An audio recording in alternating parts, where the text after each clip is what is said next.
Ayan ba yung manok na pula? Manok na pula. Ito niluto na yung manok na pula. Chef cook namin si Paring George. Ito yung birthday boys, Paring Jesus.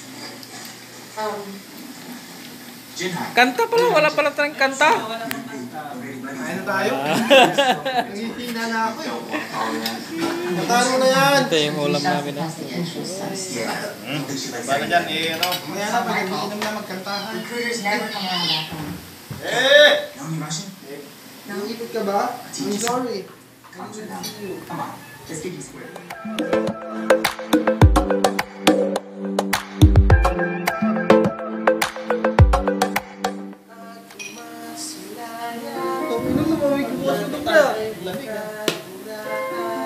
Parang malambot na edits yung tulog eh.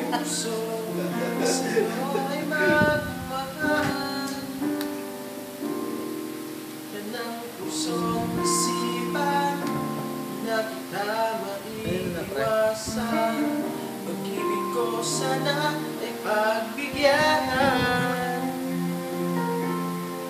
Bakit ba ikaw na iisip mo at di na mawala-wala pa? Kahit na alam mo na ang puso mo ay may mahal na ng iba. Kaya paawat ng aking damdamin. Tunay na mahal ka na. Sana'y hayaan mo, ibig kita.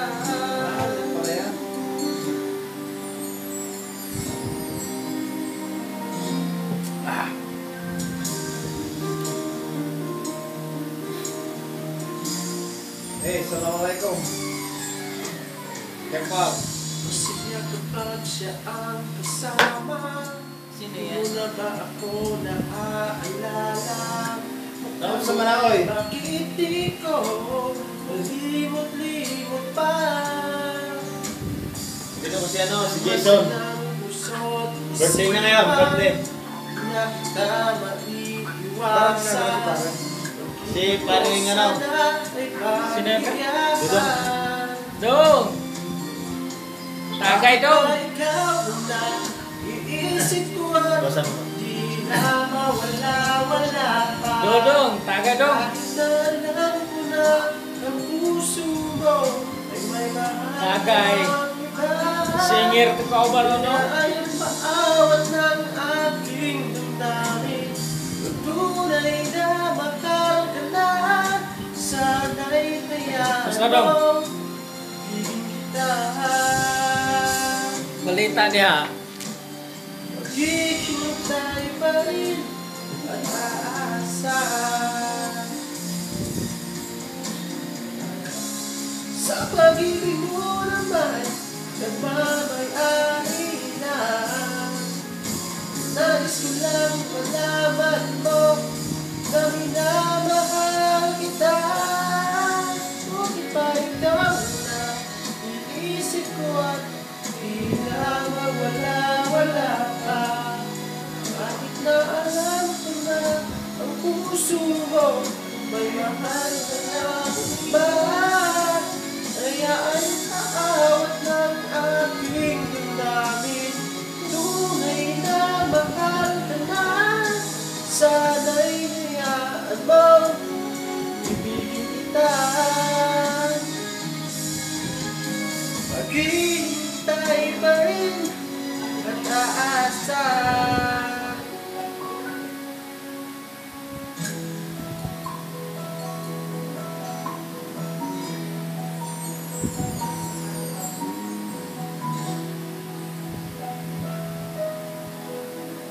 Sige, paano na pala?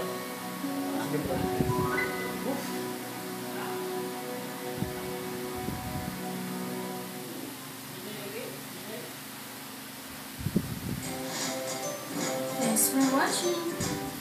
I like Sige it, dong. we appreciate Ayaw na lang to. Ang pink. Paring George, oh. Subscribe. Ayun ang sa Come Manaoy. on, speed. String. Oh. Oh no!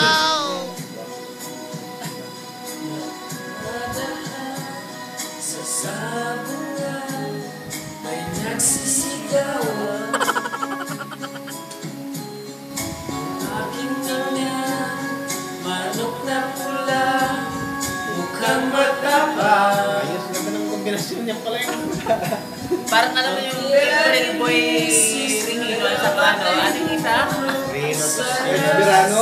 Hindi ba kapatid na April Boy? Di ba may magkapatid eh? Kinilusta manok na pula, mukhang tatamangan, nagsimula sa sapukan. Manok na pula, biglang tinamaan, diwang-diwang pa. Talagang ginano mo talaga yan. You, John Fitzgerald Kennedy, do solemnly swear I, John Fitzgerald Kennedy, do solemnly swear that you will faithfully execute the office of President of the United States that I will faithfully execute the office of President of the United States and will, to the best of your ability, and will, to the best of my ability, preserve, protect, and defend the Constitution of the United States. preserve, protect, and defend the Constitution of the United States. So help you God. So help me God.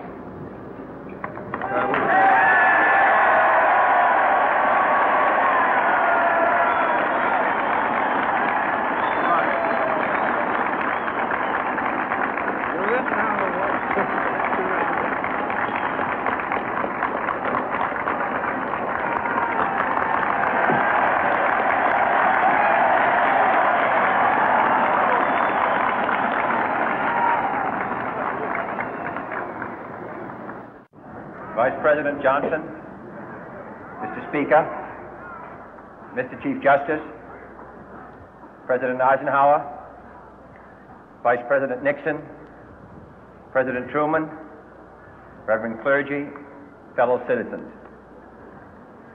We observe today not a victory of party, but a celebration of freedom, symbolizing an end as well as a beginning, signifying renewal as well as change. For I have sworn before you and Almighty God the same solemn oath our forebears prescribed nearly a century and 3/4 ago. The world is very different now, for man holds in his mortal hands the power to abolish all forms of human poverty and all forms of human life. And yet the same revolutionary beliefs for which our forebears fought are still at issue around the globe. The belief that the rights of man come not from the generosity of the state, but from the hand of God. We dare not forget today that we are the heirs of that first revolution. Let the word go forth from this time and place to friend and foe alike that the torch has been passed to a new generation of Americans born in this century, tempered by war, disciplined by a hard and bitter peace, proud of our ancient heritage, and unwilling to witness or permit the slow undoing of those human rights to which this nation has always been committed and to which we are committed today at home and around the world.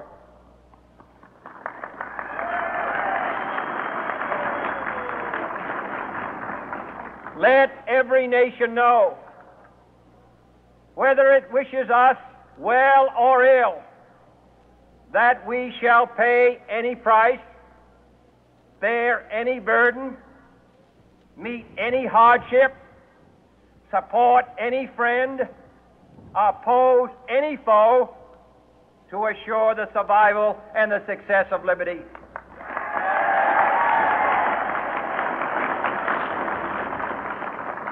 This much we pledge and more. To those old allies whose cultural and spiritual origins we share, we pledge the loyalty of faithful friends. United, there is little we cannot do in a host of cooperative ventures. Divided, there is little we can do, for we dare not meet a powerful challenge at odds and split asunder. To those new states whom we welcome to the ranks of the free, we pledge our word that one form of colonial control shall not have passed away merely to be replaced by a far more iron tyranny.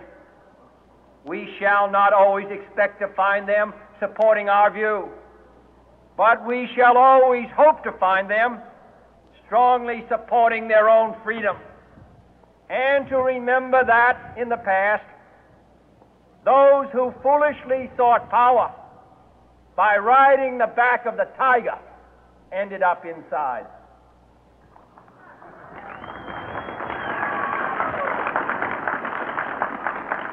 To those people in the huts and villages of half the globe struggling to break the bonds of mass misery, we pledge our best efforts to help them help themselves for whatever period is required, not because the communists may be doing it, not because we seek their votes, but because it is right. If a free society cannot help the many who are poor, it cannot save the few who are rich.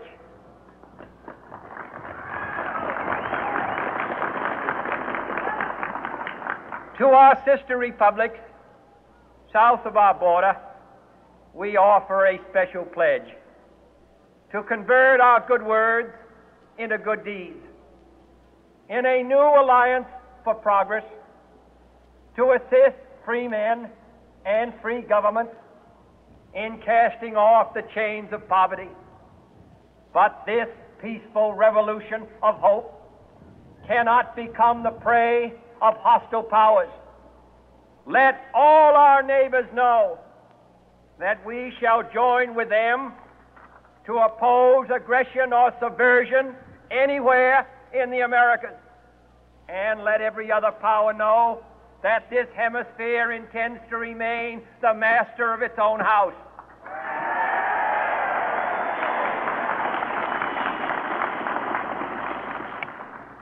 To that world assembly of sovereign states, the United Nations, our last best hope, in an age where the instruments of war have far outpaced the instruments of peace, we renew our pledge of support to prevent it from becoming merely a forum for invective, to strengthen its shield of the new and the weak, and to enlarge the area in which its writ may run. Finally, to those nations who would make themselves our adversary, we offer not a pledge, but a request that both sides begin anew the quest for peace. Before the dark powers of destruction, unleashed by science, engulf all humanity in planned or accidental self-destruction, we dare not tempt them with weakness, for only when our arms are sufficient beyond doubt can we be certain beyond doubt that they will never be employed. But neither can two great and powerful groups of nations take comfort from our present course, both sides overburdened by the cost of modern weapons, both rightly alarmed by the steady spread of the deadly atom, yet both racing to alter that uncertain balance of terror that stays the hand of mankind's final war. So let us begin anew, remembering on both sides that civility is not a sign of weakness, and sincerity is always subject to proof. Let us never negotiate out of fear, but let us never fear to negotiate.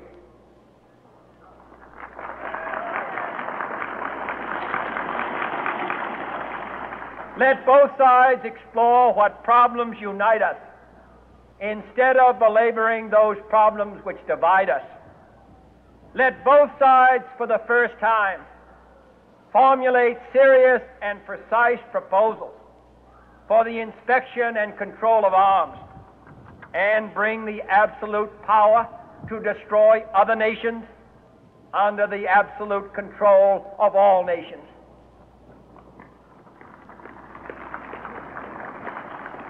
Let both sides seek to invoke the wonders of science instead of its terrors. Together, let us explore the stars, conquer the deserts, eradicate disease, tap the ocean depths, and encourage the arts and commerce. Let both sides unite to heed in all corners of the earth the command of Isaiah to undo the heavy burden and let the oppressed go free. And if a beachhead of cooperation may push back the jungle of suspicion, let both sides join in creating a new endeavor, not a new balance of power, but a new world of law, where the strong are just and the weak secure and the peace preserved. All this will not be finished in the first 100 days, nor will it be finished in the first 1,000 days, nor in the life of this administration, nor even perhaps in our lifetime on this planet. But let us begin.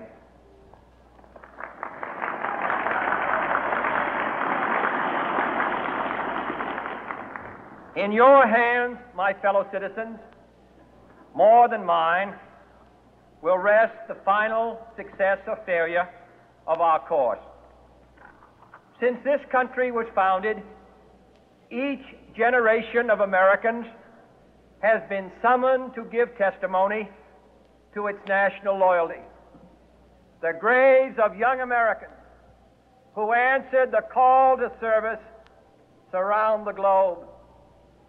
Now the trumpet summons us again, not as a call to bear arms, though arms we need, not as a call to battle, though in battle we are, but a call to bear the burden of a long twilight struggle, year in and year out, rejoicing in hope, patient in tribulation, a struggle against the common enemies of man, tyranny, poverty, disease, and war itself. Can we forge against these enemies a grand and global alliance, north and south, east and west, that can assure a more fruitful life for all mankind? Will you join in that historic effort?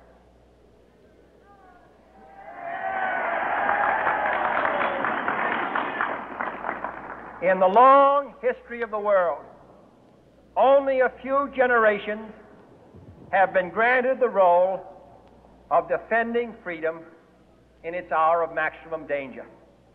I do not shrink from this responsibility. I welcome it.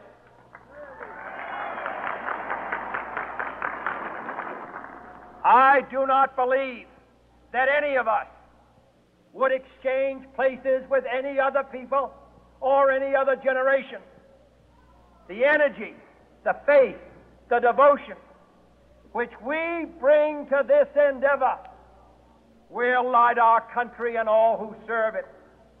And the glow from that fire can truly light the world. And so, my fellow Americans, ask not what your country can do for you, ask what you can do for your country.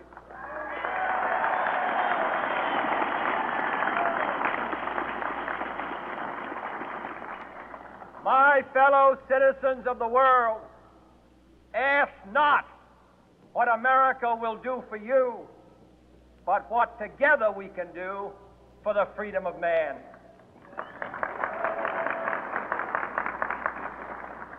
Finally, whether you are citizens of America or citizens of the world, ask of us here the same high standards of strength and sacrifice which we ask of you. With a good conscience, our only sure reward, with history the final judge of our deeds, let us go forth to lead the land we love, asking His blessing and His help, but knowing that here on earth, God's work must truly be our own.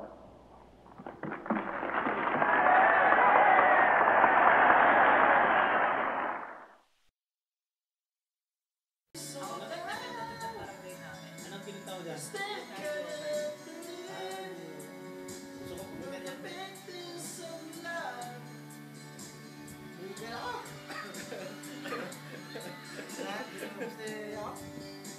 Ang importante pa na